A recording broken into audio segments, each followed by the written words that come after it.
Bismillahirrahmanirrahim. Math class 9 new book. Let's check the properties of equality of real numbers. Reflexive property. Reflection से बना है। Reflection यानी कि आपका साया, आपका प्रोजेक्शन। तो आपका साया ज़ाहिर है आपका अपना ही होगा। इसकी एग्जांपल क्या है? 2 is equal to 2, 1 is equal to 1, 3 is equal to 3। यानी कि हर रियल नंबर अपना ही रिफ्लेक्शन होता है। ये रिफ्लेक्सिव प्रॉपर्टी है। और अगर आप इसकी जनरल फॉर्म लिखना चाहें तो आप कहेंगे for all A belongs to real numbers. For all की जगह ये लिखा हुआ भी नजर आ सकता है, ये उल्टा ए। उल्टे ए का मतलब फॉर ऑल होता है। For all A belongs to real numbers, इसका मतलब है सारे के सारे रियल नंबर्स। ये सिर्फ इतना सा लिखा हुआ है, सिर्फ मैथमेटिकल लैंग्वेज में लिखा हुआ है। इसका क्या मतलब है? सारे real numbers. A is equal to A, यानी कि हर रियल नंबर अपना ही रिफ्लेक्शन होता है। Every real number is reflection of itself.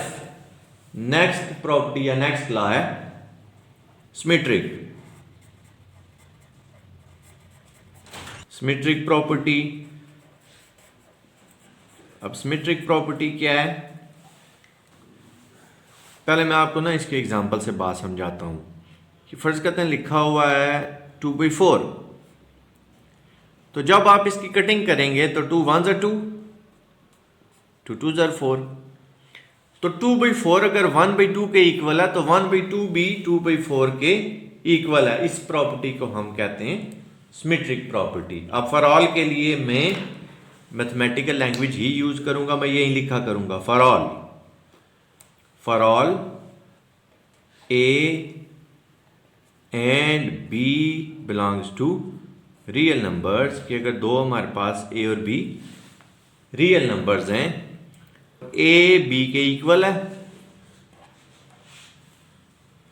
If A is equal to B then B is also equal to A। बस इतनी। आप ऐसे भी लिख सकते हैं A is equal to B, this implies that B is equal to A। जिस तरह मर्जी लिखें आपकी अपनी चॉइस है। नेक्स्ट प्रॉपर्टी है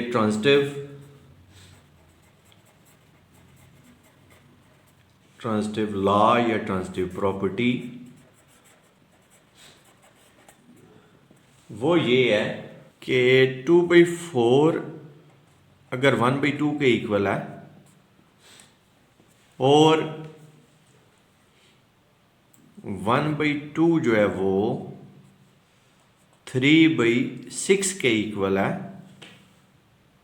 तो 2/4 भी 3/6 के इक्वल होगा। अब ये 1/2 को मैंने 3/6 के इक्वल कैसे कहा है? मैंने 3 से मल्टीप्लाई 3 से डिवाइड किया। 3 1s are 3, 3 2s are 6। तो इसी को हम अब स्टैंडर्ड फॉर्म में कन्वर्ट करते हैं। For all A B C belongs to real numbers if A is equal to B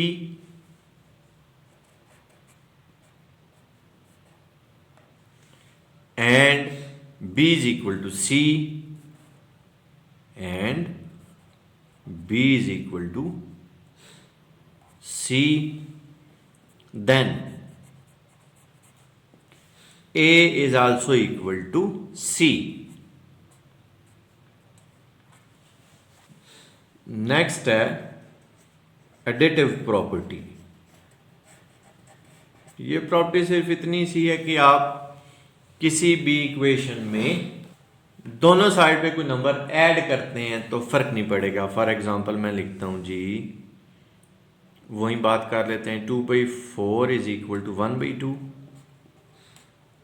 if 2/4 is equal to 1/2 then 2/4 plus 1 is equal to 1/2 plus 1। इसको हम कहते हैं additive property. for all a b c belongs to real numbers, आप ऐसे भी लिख सकते हैं सीधा सीधा भी, if a b c are real numbers, if a is equal to b then a plus c is equal to b plus c, यानी कि हमने c को दोनों साइड पे ऐड किया है। बिल्कुल एडिशन से मिलती जुलती नेक्स्ट प्रॉपर्टी है multiplicative property.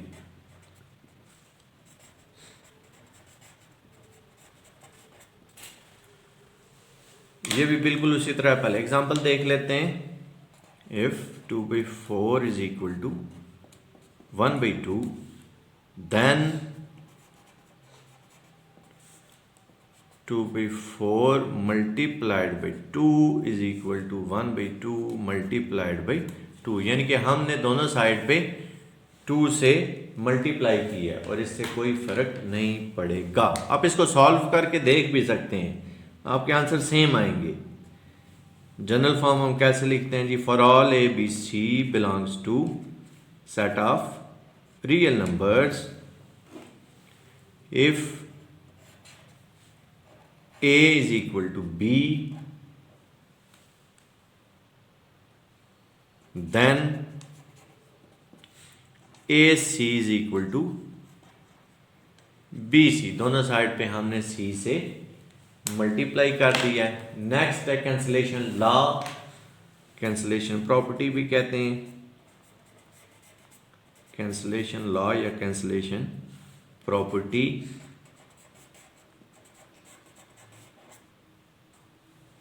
With respect to addition, पहले एडिशन की चेक करते हैं फिर मल्टीप्लिकेशन की देखते हैं।